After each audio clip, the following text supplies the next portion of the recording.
What's up, all you Pokemon collectors out there? Hope you guys are doing well. So this is a video that I wanted to take a little bit more time and collect all of the information before just going out and running to the Poke Corner and just blabbing out some reprint news, some reprint rumors. But now we are officially here. So now with all of the news officially being here, we now know what sets are going to be reprinted. So now let me turn you guys on to right here. So this post on Instagram is coming from the Daily Card Fever. So we are getting Twilight Masquerade, Obsidian Flames, Paldean Fates, Surging Sparks, and Paldea Evolved. So Paldea Evolved is the oldest sets on this, right after Obsidian Flames. It is over 2 years old. And I know a lot of you guys are going to be saying, why? Why is Paldea Evolved being reprinted? Well, you guys remember, it's still being played. It's still in the meta in the physical card game. So we're going to see more Paldea Evolved for quite some time. Same thing with all of the 5 on this list. The one that confuses me is Obsidian Flames. So I guess from Danny Phantom that there isn't going to be an Obsidian Flames reprint, which, you know, add that one throw the monkey wrench into the system, because there's gonna be a lot of people arguing back and forth. They're gonna see Obsidian Flames products. So I know that Twilight Masquerade is going to be reprinting the booster bundles and booster boxes. Surging Sparks, of course, probably everything is gonna be on the table. Paldea Evolved, I wonder what they're going to be reprinting. Probably the same. I can't really see them reprinting ETBs. Same thing with Paldean Fates. Paldean Fates, the only thing they can reprint is ETBs and booster bundles, which makes sense. 5 sets that I've covered multiple times on my Market Watch Mondays, and these sets are just insanely valuable right now in the current temperature of the market. It's just absolutely crazy. So I know a lot of people are going to think of one of 2 ways. They're going to be thinking, Henry, is all these reprints going to be enough? Is it going to absolutely tank the market, bring my Charizards back down to reality, bring my evolutions, my precious evolutions back down to reality?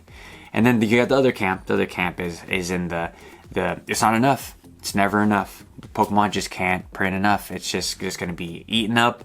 As soon as these bots get a hold of the reprints of the Walmarts and the big box retailers, it's gone. It's it.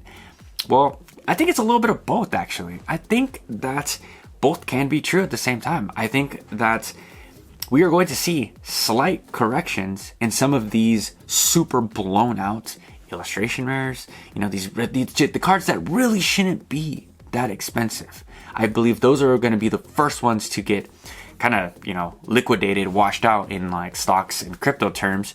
But we do have to flush out these people that are way over leveraged in these really risky markets, these risky assets.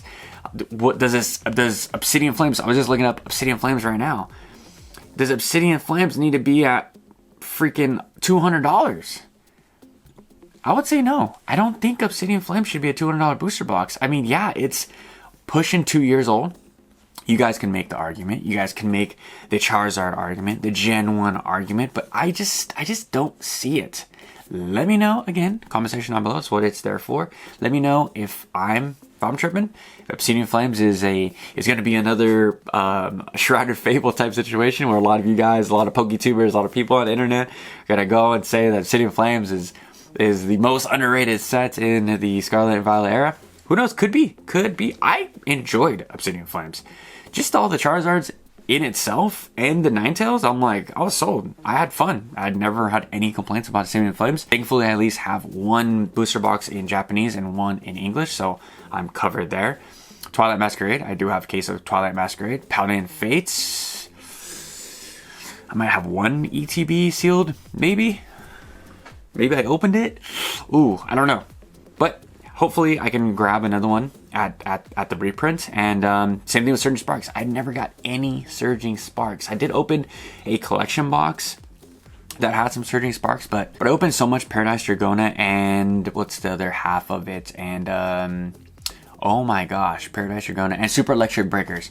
That I was like, I'm good. I experienced the set. It's a good set. Really, really good set. Pulled probably 5 Skarmories in that set. So I have tons of those. Hopefully those go up in value. I could, try to trade somebody some of those for some other cards, but it is so good in my personal opinion. Of course, I'm also an investor in Pokemon as well. You guys see the stuff, you guys see the product back there constantly changing. You guys see the action figures, you see the figurines, you see the plushies. It's all changing. I'm an investor as well, collector as well, but it is good for the market to just have a time, even if it just affects it just a little bit. It's gonna make people, double think, double check, double back, and think, hey, maybe I shouldn't, max out a credit card and grab Surging Sparks. Maybe I shouldn't max out a credit card and go buy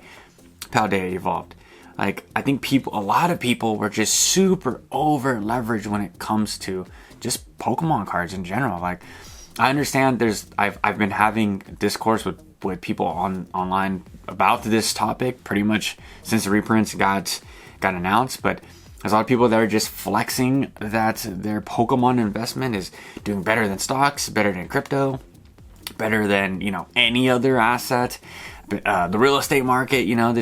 Those are the ones that need to be punished. Those are the ones that are just too greedy in this Pokemon space. And I know a lot of you guys feel the same way as well. I think the audience that I curated on this channel are definitely more of the collectors and less of the investors. But I do think this news is going to benefit both parties. Now, what do we do with this information? Are the markets reacting to this, or should we panic sell and sell off everything that we have right now?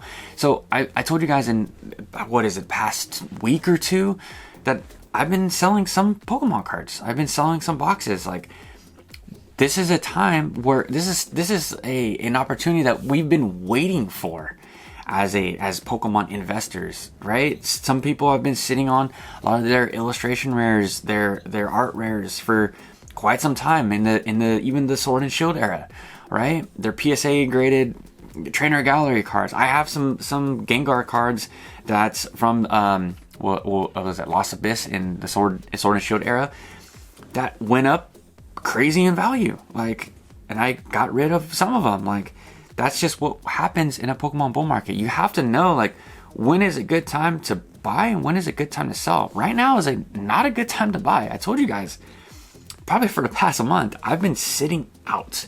Been watching all of this. I've been reporting to you guys all the crazy news. I'm not participating in paying, 2 times MSRP for Japanese, 3 times MSRP for Japanese. Heatwave Arenas right around the corner, and it's going for like 150, 140. Like, that is a English booster box for Heatwave Arena. I understand some people, are professional YouTubers that need to open up the sets to showcase it, but yeah, I'm out. I'm just been looking back and buying cheaper singles. I tell you guys again, $2, $5 cards that aren't gonna break the bank. That still lets me participate in the hobby. There's still a lot of good sets that are available. Mask of Change is still out there, and a lot of these sets, I really hope that we get a lot of like the sleeve blisters that are coming back to Targets and Walmarts and stuff, and I really do hope that this reprint is going to be fairly large. But when I watched Danny Phantom's video this morning, it really didn't sound like the allocations were really big.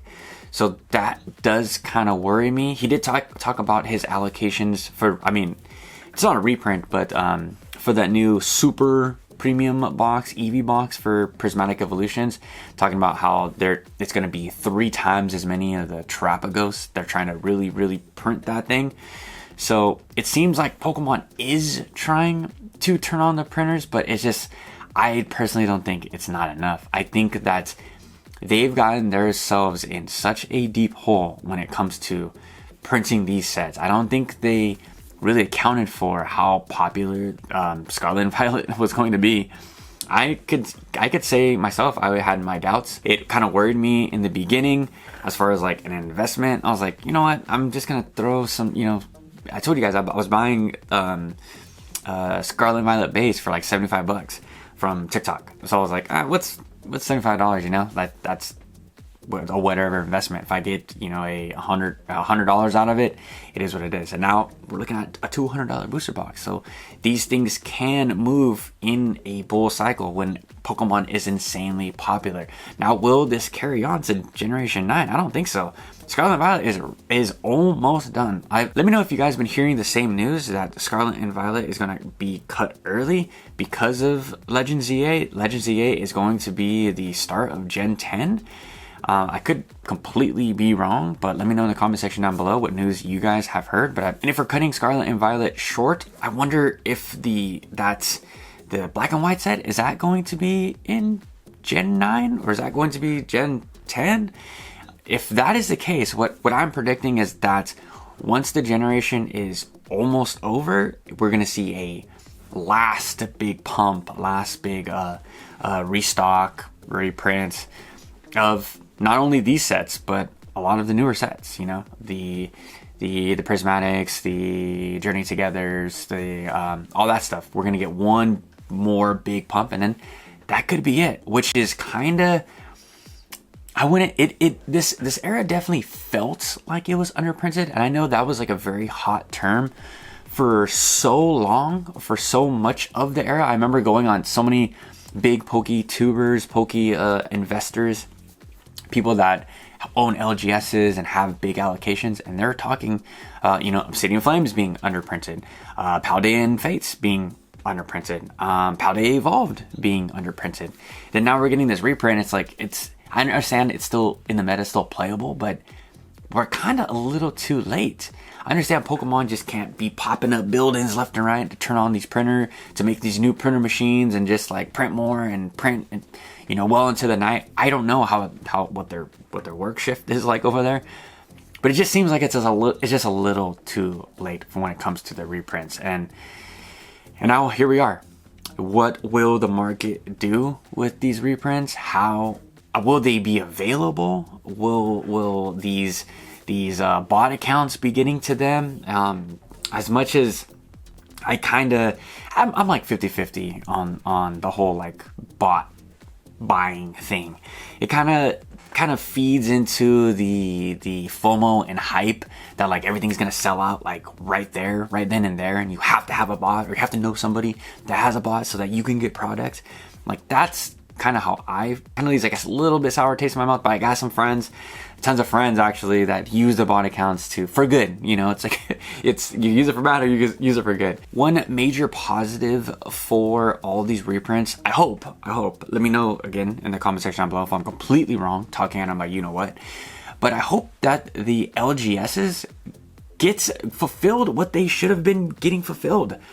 Like it's really like it bums me out when the backbone of our community, the LGSs, aren't getting allocations when Target and Walmart and Dick's Sporting Goods are getting crazy allocations. It doesn't make any sense. These are the people that Pokemon supposedly cares about the brick and mortars. You only can get an account with Pokemon if you have a brick and mortar. You can't do it if you're a at-home online gaming store or whatever, Pokemon store or whatever.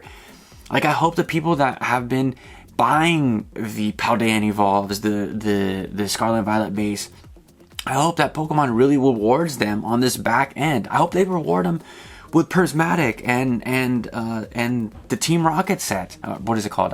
Heat Wavering or Destined Rivals. I hope that they finally get rewarded, because it just doesn't make any sense to me why card shops, they already make so little money. The margins are razor thin, and you would think that in a bull market where people are spending hand over fist money on Pokemon sealed product, that these LGSs can be like, finally, all of our hard work has paid off.